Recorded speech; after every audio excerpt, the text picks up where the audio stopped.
the show that magicians around the globe don't want you to see. The Masked Magician is back, out of hiding, daring to expose the world's most highly guarded secrets. You'll find out how they perform amazing appearances, death-defying escapes, baffling levitations, astounding vanishes, mind-blowing sleight of hand, and impossible illusions. No magician is too famous. No trick too big. No secret too sacred.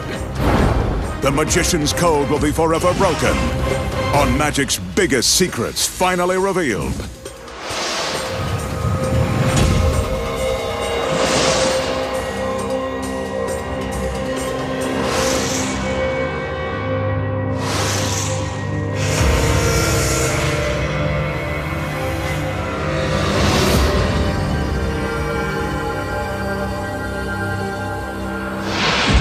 Tonight, the Masked Magician pulls back the curtain and exposes the secrets to making a beautiful woman's middle disappear by magic, the mystery of Houdini's legendary steamer trunk, conjuring spirits from another world, plus escaping a life-threatening encounter with the Blades of Death. And much more, right now, on Magic's Biggest Secrets Finally Revealed. First up tonight, the magician has a mysterious illusion using the old steamer trunk of the late, great Harry Houdini.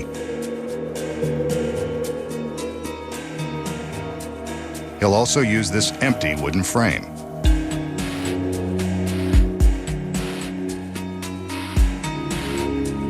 We can see through it. And we can see that it's hinged along one side to form a sturdy support.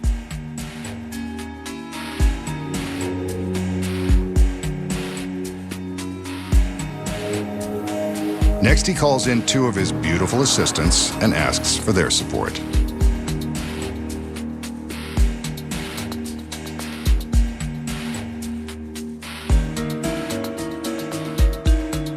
They pick up a heavy wooden triangle that fits securely on the frame. Once it's in place, the triangle and frame form a low table. Thanks for the heavy lifting, girls. Your work here is done. For now. Now for Houdini's trunk.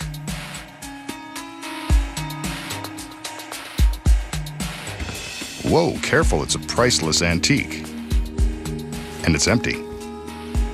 This is the same trunk Houdini used on his voyages to perform in Europe. But I bet he never had a traveling companion like this one. She can go the distance.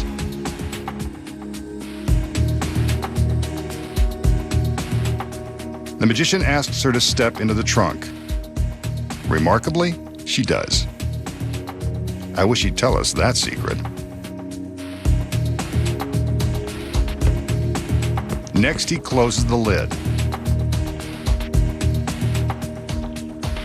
then pulls the trunk to the side.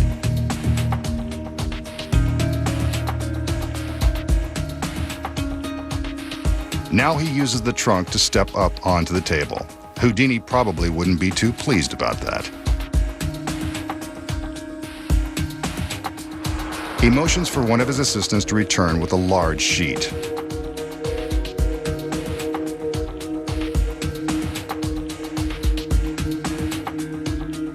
The magician opens the sheet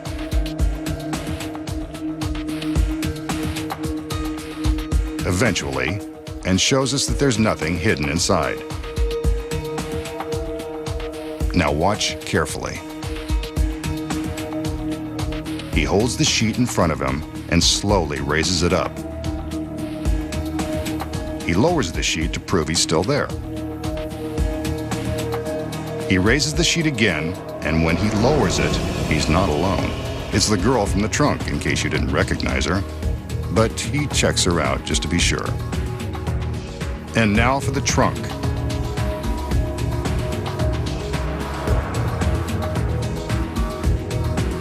One of the other assistants returns and opens it. Presto, another girl. An incredible illusion, and now this guy's got a full house.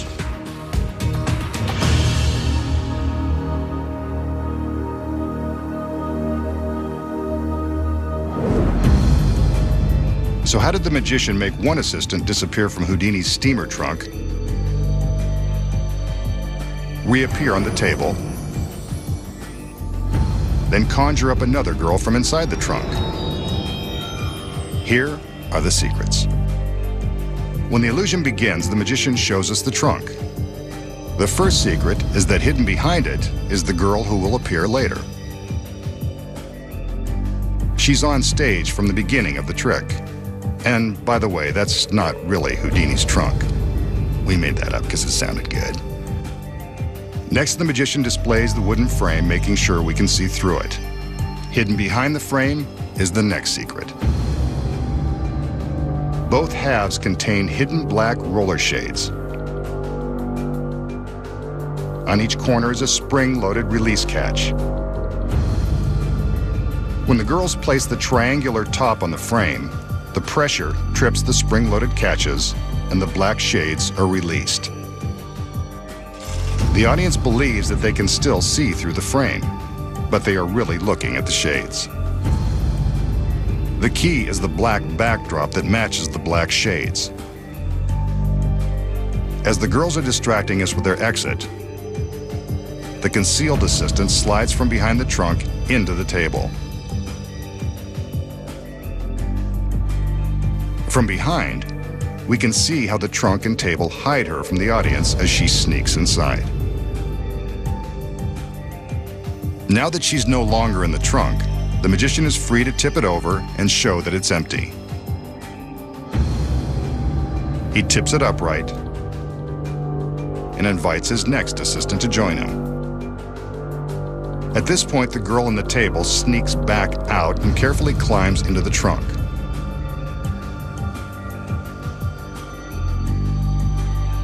From this angle, we can see how difficult it is for her to switch locations without being seen while climbing up and over the side of the open trunk. Next, the magician invites his new assistant to climb into the trunk. There's a secret here, too. She merely lifts her legs high, creating the illusion that she is climbing in, while really stepping behind the trunk and sinking to the floor. From behind, we can see how convincingly she mimes stepping inside the trunk. Now it's her turn to slide into the table. Yes. The magician slides the trunk away with the concealed girl inside. Next, the magician appears to teleport his assistant from the trunk to the table. He raises the sheet, and there she is. But how did she get there? She waits for the magician to raise the sheet the first time and climbs up onto the table and through his legs.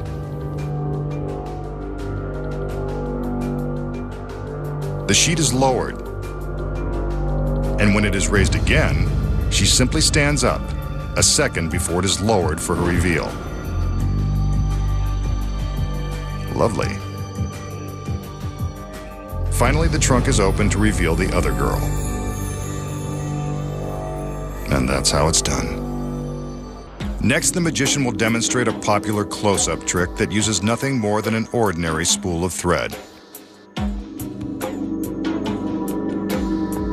The magician slowly unwinds a length of thread, careful not to drop the spool and send it unraveling across the warehouse. That looks good. Maybe a little more. Okay, that's enough. A bit more. He breaks the thread and sets the spool out of the way.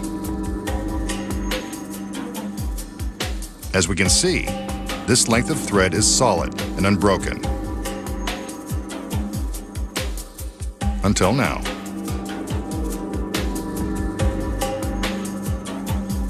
He breaks the thread into several short pieces.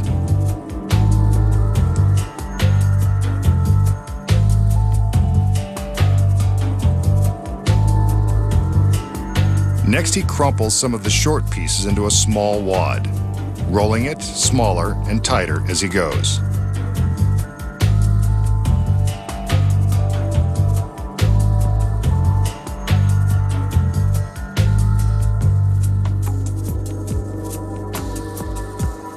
Happy with his little wad, he takes it and attaches it to the remaining short piece.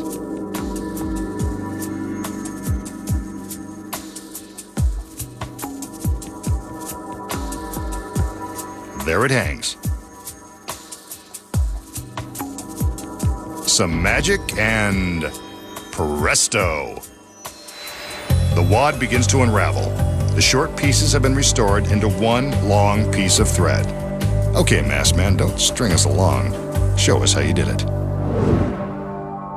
So, how did the magician turn the short pieces of thread back into one long piece? Here are the secrets. Before the trick began, the magician unravels double the amount of thread needed for the trick. He then winds the thread carefully into a small ball, mindful not to get any unwanted knots. Next, he carefully winds the thread with the ball back onto the wooden spool, hiding the ball, sort of, under the remaining thread. Then when he unravels the thread he uses for the trick, he locates the ball and is careful to conceal it between his thumb and forefinger. He doesn't let the audience know that it's there. He breaks off the end of the thread, which is actually much longer than it appears, since half of its length is rolled into that hidden ball.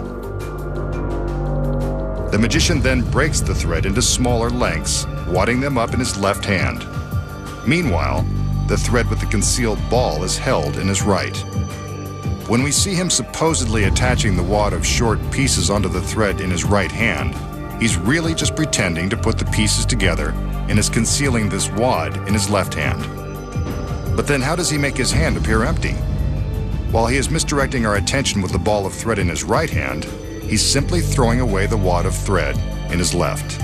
Now all he has to do is unravel the ball of thread that he secretly wound up before the trick began, and create the illusion of restoring the thread. It's simple when you know the secrets. A beautiful girl, alone in the magician's secret warehouse. She'll be his next victim. I mean, volunteer. We haven't seen her before. She looks friendly and well-dressed, too. The magician calls in his assistants. They're always friendly, if sometimes underdressed. They each take the end of a sheet and, on his command, raise the sheet in front of the girl.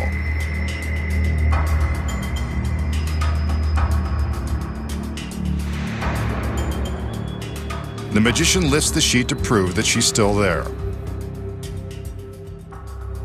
Yes, those are her real legs.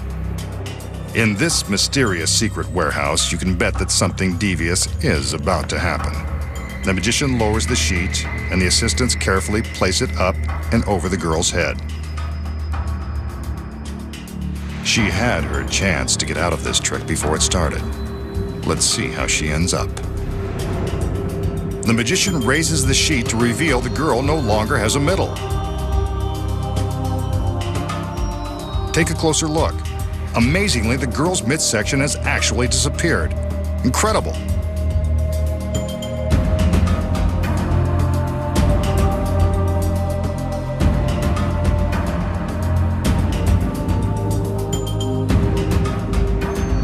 And she's still smiling. Well, that's one way to lose a few inches around the middle.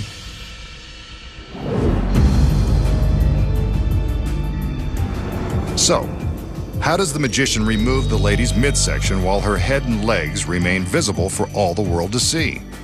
Here are the secrets. When the illusion begins, the magician meets the overdressed girl who is standing in one spot. The fact that she's wearing this curious costume and that she never moves is a clue that something is up. The first secret is hidden in the long skirt, this sturdy wire frame which holds the skirt in place. When the sheet is lifted in front of the girl, she just sneaks out of the back and sinks down behind it. With the skirt removed from the frame, we can see her sit down. The next secret is that there is a false panel in the wall. A stagehand behind the wall removes the panel so the girl can lie back and out of sight. Then, a matching panel with a small cutout for her body is replaced, making the wall look solid. This allows her legs to be in view of the audience, while her body has vanished. But what about her head and the rest of her upper body? The secret here is that the magician has employed identical twins. Before the trick begins, the second girl is positioned behind the wall on this rolling platform. The cinder blocks on the back of the platform are critical to keep it from tipping over. While the first girl is busy reclining into the fake wall, a second false panel is removed, allowing her identical twin sister to be rolled out into place. This is the girl who gets the sheet draped over her head. The cinder blocks are crucial to ensure that the platform's center of gravity remains behind the wall, allowing the girl to safely ride out beyond the wall without tipping over, ruining the trick, her sister, and herself. Another false panel with a cutout conceals the larger hole in the wall. You might have noticed the girl's unusual posture. This is because she's got to lift her head and upper body at an awkward angle to make it look like she's standing. The magician carefully arranges the sheet over her head and shoulders in an attempt to hide the uncomfortable position. The bulky costume hangs down to hide the underside of the rolling platform. The audience believes they are seeing one girl with no middle, but you know the secrets. Before the magician begins his next trick, we should remind you that he is a professional and that it's never a good idea to play with fire. He'll use the flame from this ordinary candle. Watch the flame. The magician transfers it from the candle to his thumb.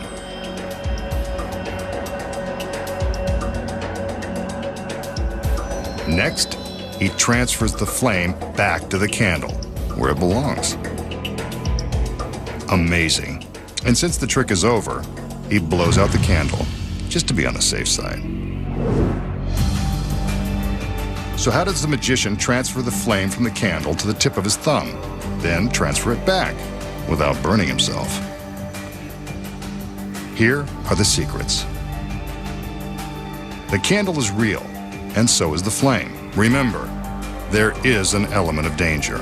The big secret is a small gimmick hidden in his right hand, a flesh-colored plastic shell known as the magician's thumb.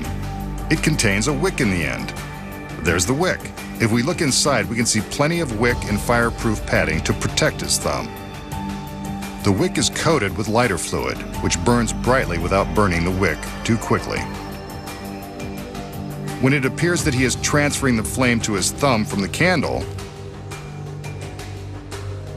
he's really just lighting the wick on the fake tip and using the plastic to extinguish the candle. The audience sees the flaming thumb and thinks he can hold fire in his bare hand. To put the flame back on the candle, he simply uses the thumb tip to light the candle's wick and then uses the wax to snuff out the flame on his plastic thumb. Now that the candle is lit, how does he vanish the fake thumb? He simply hides it in his palm while he is making his magical gestures. It's gone. And now you know the secrets. The magician will perform an illusion that first appeared in the early 1900s, then was updated in the mid-1970s for television audiences. It involves this 8-sided pyramid. Legend has it that evil spirits reside in rooms with square corners, so an 8-sided room should be free of ghosts. We'll see. The magician examines the 8-sided pyramid. There's nothing unusual about it, except that it's an 8-sided pyramid in the middle of an empty warehouse. He calls in 2 of his beautiful assistants to help him open the doors, revealing that the pyramid is empty and free of evil spirits, at least visible ones. But maybe he can use some magic to conjure some friendly spirits. The assistants return with a sheet and a magical conjuring robe. You can't expect the magician to conjure without the right outfit. I like his personal stylist. Apparently, so does he. Easy, big guy. You've got conjuring to do. That's better. Back to work. Magic before pleasure. With a flourish, the magician steps inside the pyramid and goes to work.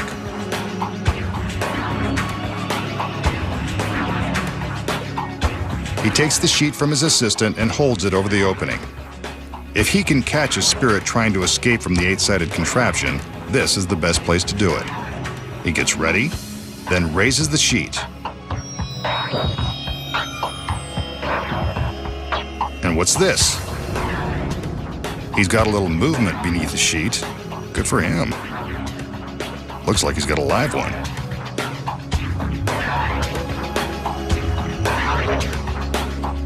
Not exactly sure what's happening under there, but he seems to be enjoying it.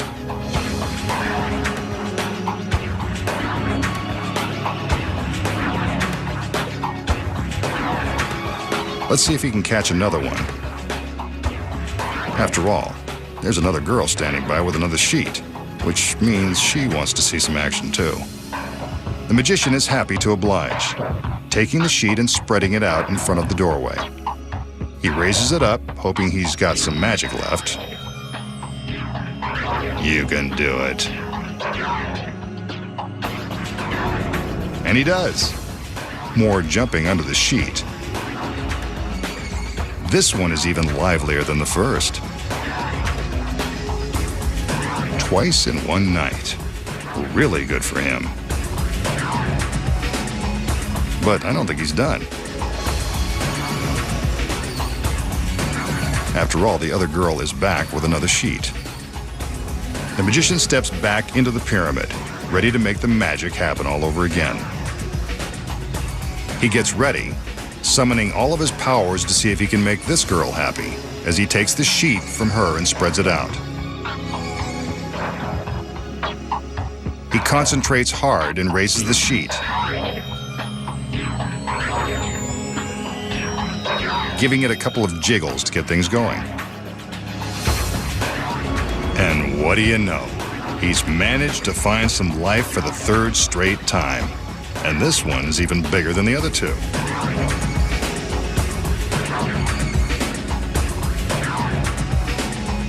I have to hand it to the masked magician, but he's had enough. So he heads back into the pyramid to relax in his fancy robe. The girls close the doors to give him some privacy, while the spirits continue to do their spirit thing. As the girls begin to open the cabinet, the spirits are revealed to be two more beautiful assistants. But what about the one in the middle? It's the masked magician. Where did he come from? The pyramid is empty. So maybe the masked man has been in touch with his spirit side all along. So, how did the magician conjure spirits from his empty 8-sided pyramid, then appear as one of them? Here are the secrets. When the trick begins, the magician shows us that the pyramid is empty, but it's not. There are two mirrors built into the inside of the pyramid. See the girl's reflection? Hidden in a compartment behind the mirror are his two assistants and a body double. Here they are from the front. It's a tight fit, but the body double doesn't seem to mind. First, the magician holds the sheet high, covering the view inside the pyramid. At this moment, one of the assistants swings open the mirror, steps out of the compartment, closes the mirror behind her, and sneaks in behind the sheet. The magician drapes the sheet over her, and she moves backward toward the audience. Then the magician raises a second sheet. This is when the second assistant steps out from behind the mirror and slips behind the sheet. It's her turn to walk backward toward the audience. Here's how it would look without the sheet in place. With the sheet, it appears that the magician has conjured another spirit. And if you were wondering why the magician was wearing a magic robe, here's another secret. Most magicians who perform this trick don't go around wearing masks. so they have to use a cloak like this to distract the audience and obscure their identity. Their doubles wear identical robes, so the audience doesn't notice the big switch. When the magician raises the third sheet, the switch takes place. The magician's double comes out of the compartment and takes his place holding the sheet, while the magician sneaks under the sheet and walks towards the audience. Without the sheet, this is how it looks. That's the double, standing in the doorway of the pyramid. As the magician bounces toward the audience, the double heads inside the pyramid. As soon as the doors are closed, the double folds the secret mirrors against the side panels and simply sneaks out of the back into the darkness of the warehouse. The assistants reveal themselves and then reveal the magician as the pyramid is opened to show that he's vanished. But you know the secrets. Next, the magician will demonstrate the magical powers of his superhuman strength using this ordinary light bulb. Keep your eye on the bulb. He places it firmly in his right hand. Next, he covers it with his left and squeezes. Like magic, the light bulb has been pulverized into invisible dust, vanished into the ether. He's done it again. So how did the magician make an ordinary light bulb disappear without a trace? Here are the secrets. First, concealed in his right hand is a retractable cord that goes inside his jacket to a spring-loaded key ring on his belt. Attached to the end is a suction cup that easily sticks to the smooth light bulb. When it appears that he is preparing to crush the bulb between his hands, he's actually just sticking the suction cup to the sides. See? Now when he pretends to pulverize the bulb into nothing, he's really just hiding it in his hand so we don't see it being pulled away by the retractable line. He then makes some mystical waves of his hand, and it appears the bulb has vanished. But now you know where it went. Next, the magician will demonstrate a card trick with a dangerous twist. We want you to know up front this is not something you want to attempt at home. His assistant will act as a volunteer. The magician begins with an ordinary deck of playing cards. He fans them, then shows them to his beautiful volunteer.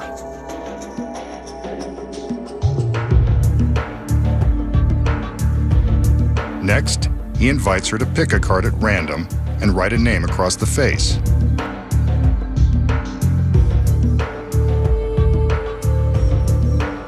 I would have asked her to write her phone number.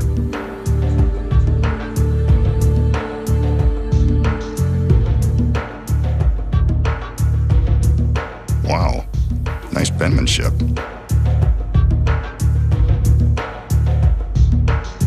The magician takes the card and does some scribbling of his own, drawing a line beneath the name. He shows it to the girl,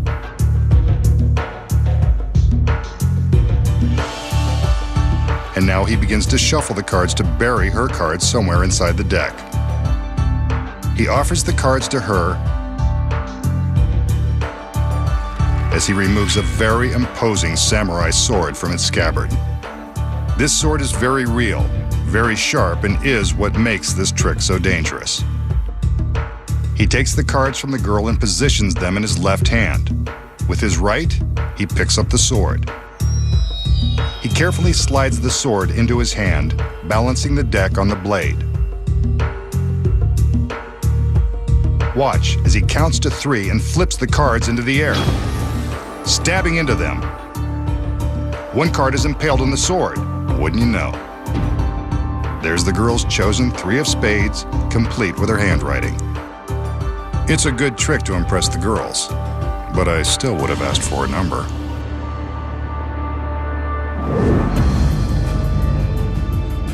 How did the magician find the chosen card with the razor-sharp blade of his samurai sword? Here are the secrets.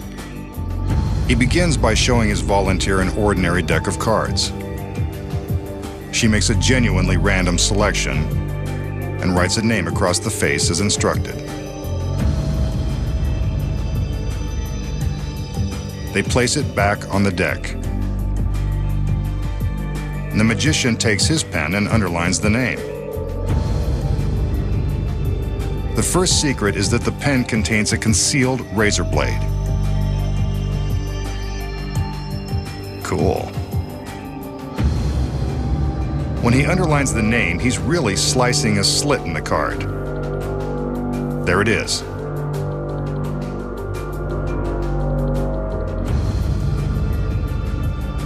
Next, when he shuffles the cards, he's really using a phony shuffle that allows the chosen card to remain undisturbed on the bottom of the deck. See? There's her card. In slow motion, we can see how he's only shuffling the top cards, leaving the bottom card untouched.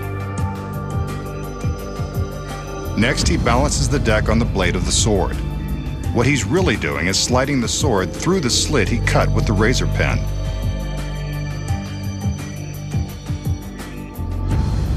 He throws the cards in the air, and amazingly, the chosen card appears to have been impaled. Even in slow motion, we can see that the flurry of cards creates enough of a diversion to hide the one card that's already been speared by the sword. If we switch to another angle and freeze the picture, we can see that the card is pierced by the sword the entire time. Stabbing a card by magic is easy. Once, you know. Next, the magician attempts a perilous escape. Will he make it out alive before he's sliced to ribbons by the rotating blades of death? For his last illusion tonight, the magician will take on one of the most death-defying escapes ever attempted. Remember, never try to duplicate any of the magician's tricks at home. This is a very perilous stunt that our world-class professional has been practicing for months.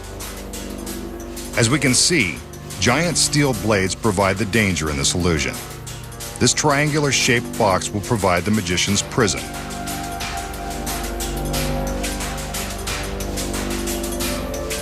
The razor-sharp blades are held at the ends of the steel rails by a rope.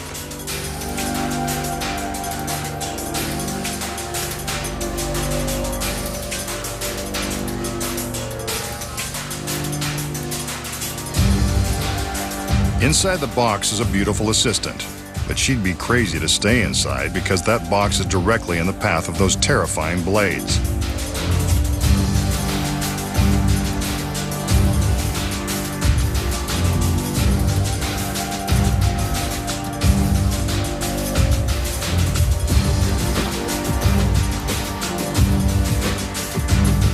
The magician releases a safety cable on one of the blades.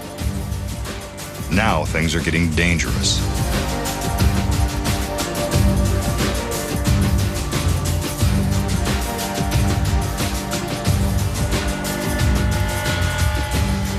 Next, he crosses over to release the cable on the other blade.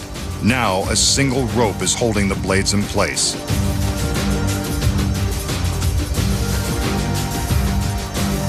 Again, do not attempt anything like this at home.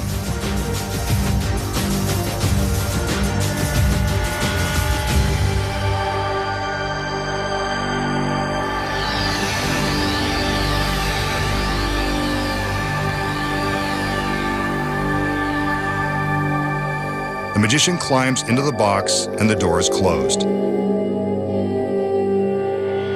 His assistants secure his hands on the outside of the box. His wrists are locked with heavy chains and bulletproof locks. With his hands shackled on either side of the box, the magician has no way to reach the chains or pick the locks. His goal will be to escape before the blades travel down the rails and into the box, slicing him to ribbons.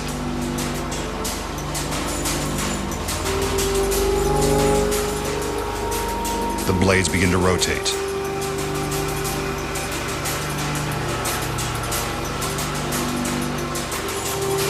He struggles with the chains. Better hurry, those blades won't wait. Next, the other assistant returns with a torch. She uses the torch to set fire to the rope.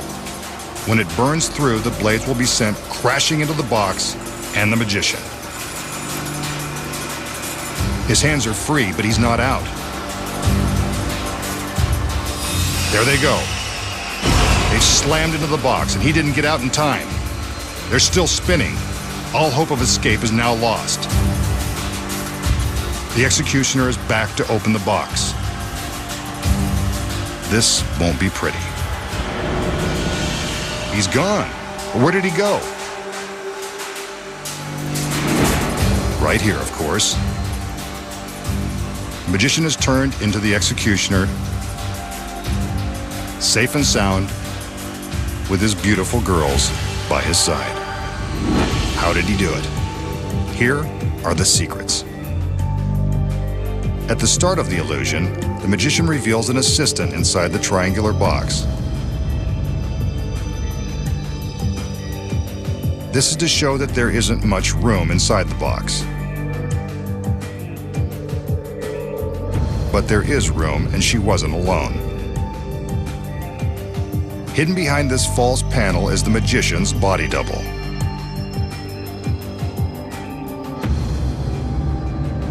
He's in place before the magician ever steps inside.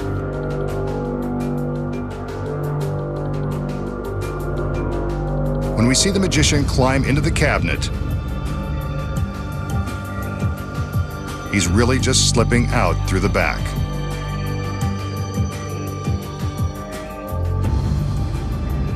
From behind, we can see him sneak out, leaving his double inside.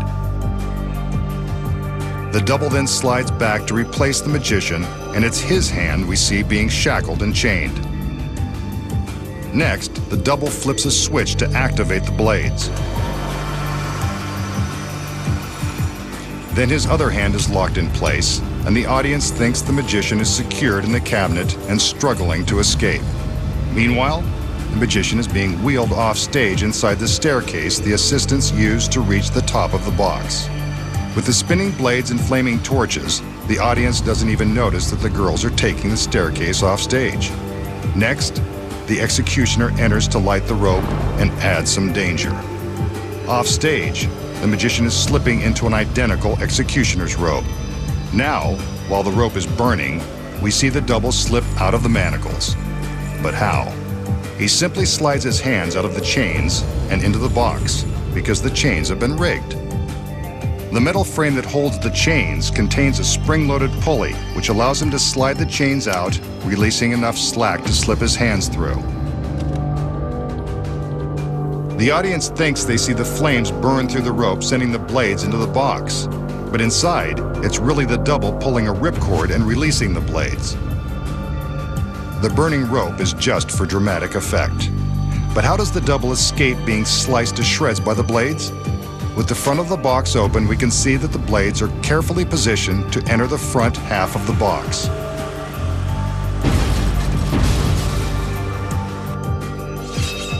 Plenty of room. Next, the magician takes the torch from his assistant and returns to the stage. We don't even stop to think it's really him. He opens the box to reveal the blades, and we can't see the double behind the false panel. He removes the cloak and reveals himself as the executioner. He may have fooled you once, but he won't fool you with this one again, now that you know the secrets.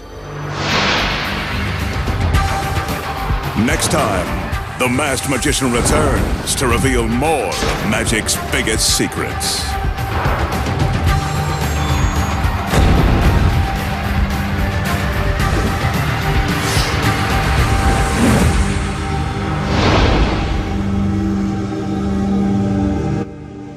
Harley bricks. That's what I do. Doesn't make no difference to me if it's Dusseldorf or Darlington. If you embarrass us, we'll come down on you like a ton of bricks. A very appropriate metaphor, Mr. Turnbull. How Fit is Aim Pet, Tuesday and Wednesday at 9 o'clock on ITV4.